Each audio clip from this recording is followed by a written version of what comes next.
1945 બીજા વિશ્વયુદ્ધનો અંત.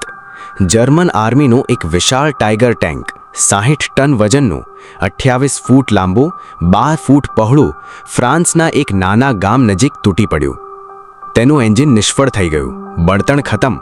સાથેના જર્મન સૈનિકોએ ટેન્ક છોડીને ભાગી જવું પડ્યું. અમેરિકન સૈનિકો તે વિસ્તારમાં આવ્યા.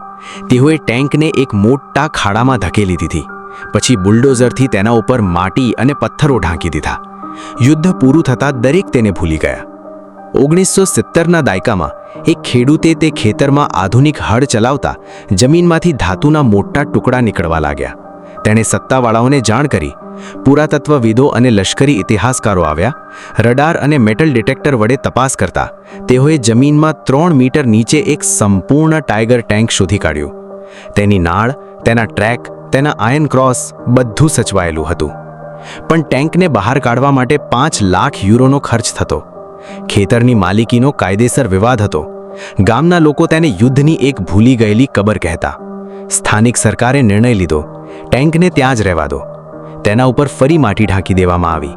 આજે પણ ફ્રાન્સના તે ખેતરમાં ઘઉં અને સૂર્યમુખીના ફૂલ ઉગે છે. 60 ટનનું જર્મન ટાઇગર ટેન્ક 3 મીટર નીચે દટાયેલું છે. ખેડૂતો તે સ્થળને લે ચેમ્પ દુ ટેન્ક કહે છે. તેઓ તેના પર હળ નથી ચલાવતા, કોઈ તેને યાદ નથી રાખતું, પણ એક જંગી ભૂતાવળ માટીમાં સૂતી છે.